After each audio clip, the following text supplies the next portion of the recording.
उधर से पैर उठा, उधर से सर, इतना हिस्सा वो हड्डी का उठा, आपको कैसा लगेगा?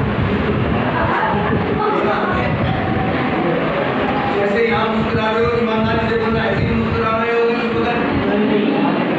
खाना अकेले में जंगल में हड्डी जैसे हिलने लगे, वो उठे, उसके तुम्हारे पास आने लगे, तुम ईमानदारी से बताओ क्या करोगे? क्या करोगे?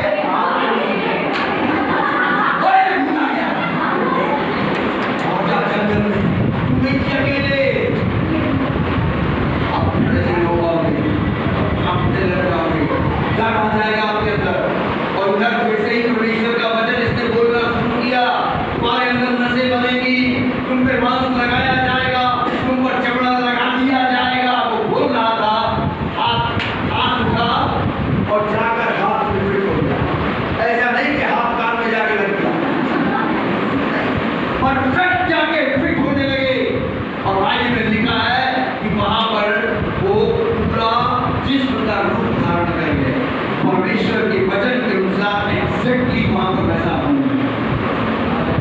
पूरा व्यक्ति तैयार हो गया। अभी जान नहीं है, पूरा व्यक्ति तैयार हो गया, लेकिन जीवन नहीं आया, जान नहीं आया। तब यहोवा ने उस व्यक्ति से फिर कहा, हे मनुष्य की संतान सुन, अब तू कमांड कर इसे, वृक्ष को, सांस को, हवा को, पवित्र आत्मा को, मेरी आत्मा को कमांड कर। जब तू कमांड करेगा तो मेरी आत्मा वहां से चलेगी, चारों दिशाओं से आएगी और इस प्राणी के अंदर वास कर जाएगी। बाइबल में लिखा है, ने ये भविष्यवाणी की, चारों दिशाओं से सांस चली, हवा चली और उस प्राणी के अंदर समा गई और वो जीवित प्राणी बन गया। Hallelujah, hallelujah, hallelujah, hallelujah. वो चीजों की जरूरत है तुम्हारी जिंदगी में, परमेश्वर के वचन की और परमेश्वर की आत्मा की। जो व्यक्ति परमेश्वर के वचन और परमेश्वर की आत्मा के कॉम्बिनेशन से बनता है वो जिएगा।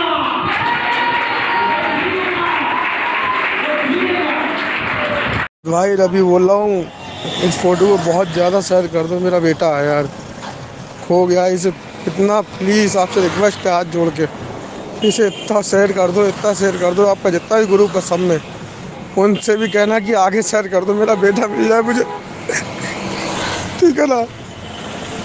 महिमा को कराएगा, तुम्हें सारी बातें स्मरण दिलाएगा। केवल वो कर सकता है।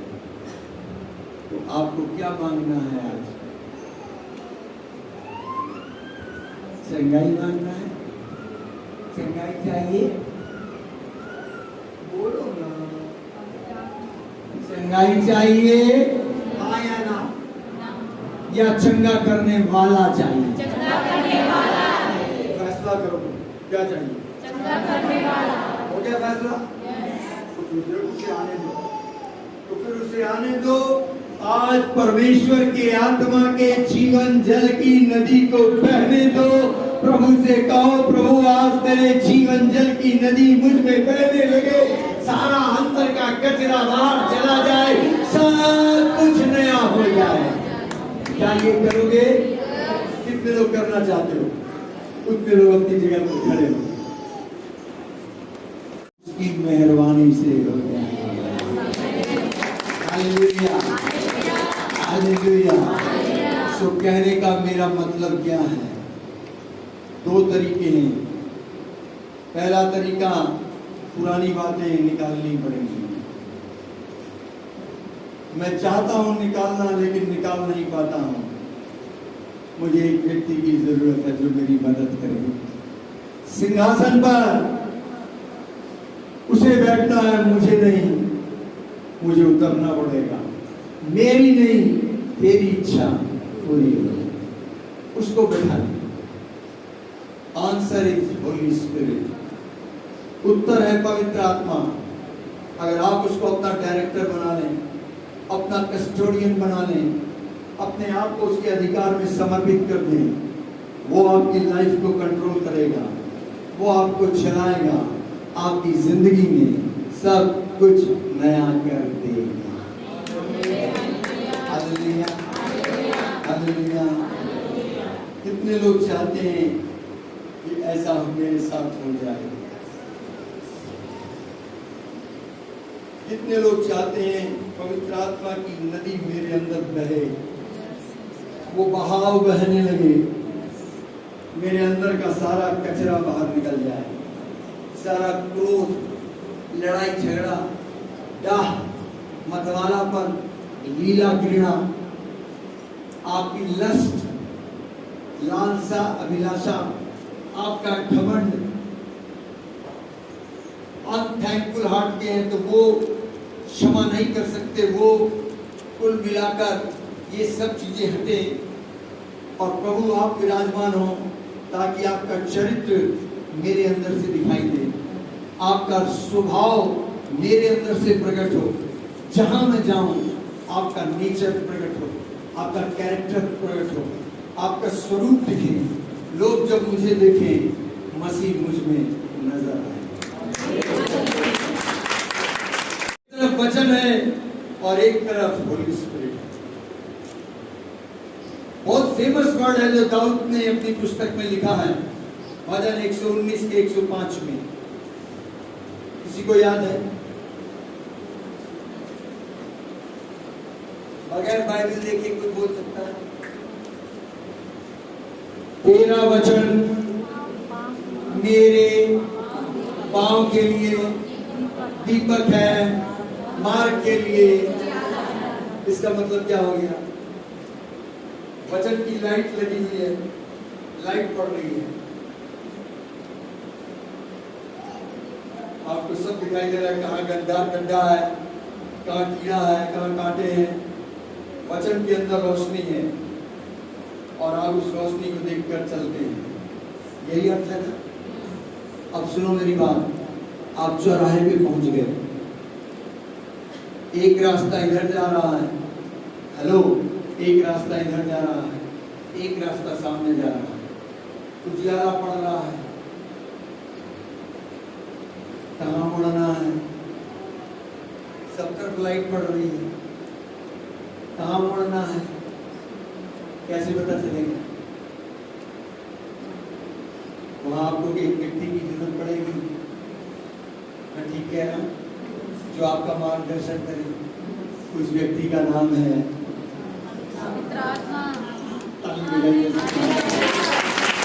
उसको आपकी लाइफ का डायरेक्टर बनना पड़ेगा।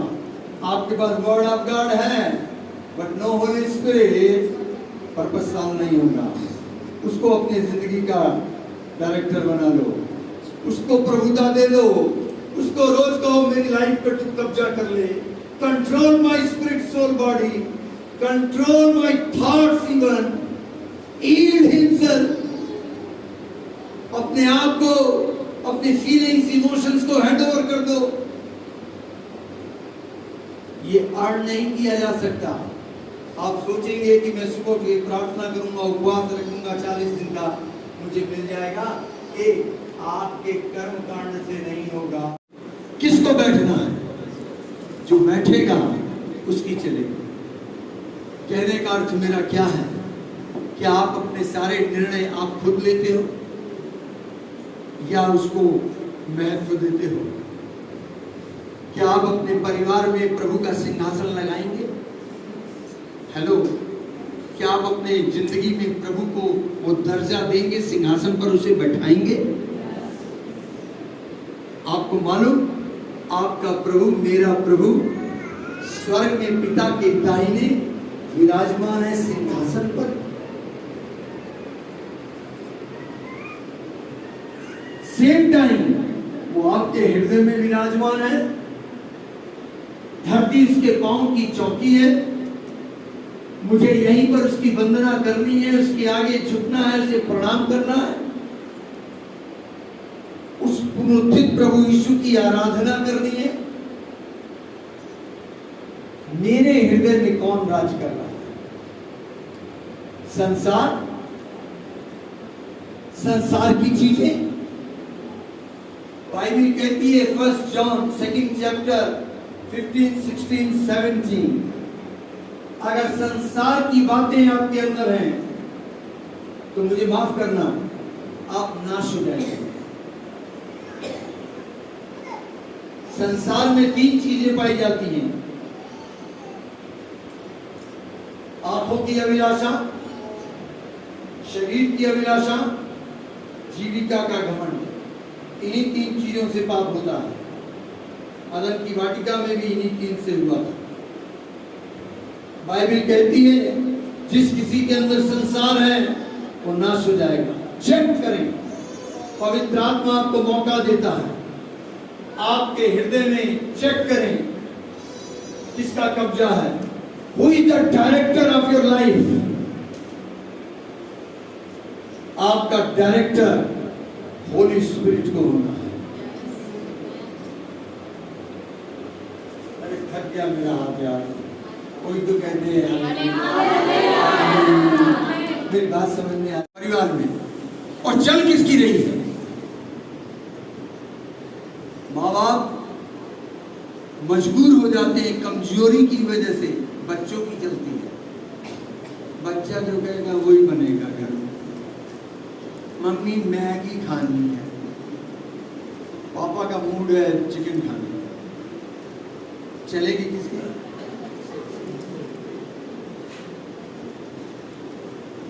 मैंने एक उदाहरण दिया परिवार का। आपकी जिंदगी के सिंहासन पर कौन बैठा?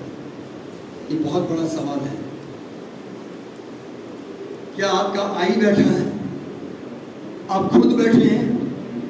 आपका सेल्फ बैठा है? आपकी सेवकाई में, सेवकाई के सिंहासन पर क्या आप खुद बैठे हैं? सारे डिसीजन आप करेंगे? आपके चर्च में डिसीजन किसका चल रहा है? जो सबसे ज्यादा डोनेशन देता है उसका, जिसका इन्फ्लुएंस है उसका? हु इज द प्रधान? सिंहासन पर कौन बैठा है? किसकी चल रही है और चलनी किसकी चाहिए? मेरे और आपके जिंदगी के सिंहासन पर अगर मैं खुद बैठा हूं तो मैं हार जाऊंगा, कामयाब व्यक्ति नहीं बन पाऊंगा। सो मुझे क्या करना है?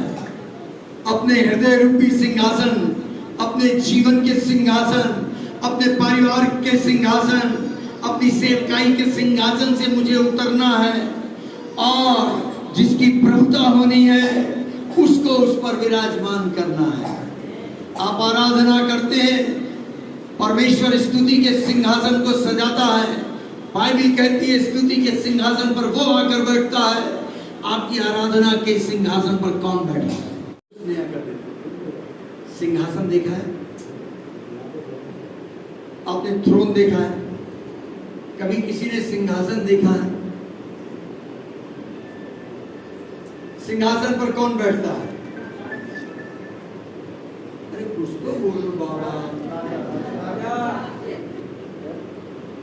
सिंहासन का मतलब अथॉरिटी, सिंहासन का मतलब डोमिनियन, प्रभुता, लॉर्डशिप। सिंहासन पर कौन बैठता है? जिसका राज होता है। राज किसका होता है? जो राजा होता है। राजा कौन होता है? जो विजयी होता है। हारा हुआ राजा, विजयी जो होता है वो सिंहासन पर बैठता है, वो राज करता है सिंहासन पर बैठ के। इसका अर्थ क्या है? जो सिंहासन पर बैठेगा उसकी चलेगी, उसकी इच्छा चलेगी। फाइनल डिसीजन किसका होगा? जो सिंहासन पर बैठेगा। तो सवाल यह है, आपकी जिंदगी के सिंहासन पर कौन बैठा है? चेक करो, आपकी जिंदगी के सिंहासन पर कौन बैठा है? आपको चेक करना है। आपके हृदय रूपी सिंहासन पर कौन बैठा है? हेलो, आपके जिंदगी के सिंहासन पर कौन बैठा है? अगर मैं परिवार की बात करूं तो सिंहासन पर क्या पत्नी बैठी है या बच्चे बैठे हैं? किसकी चल रही है?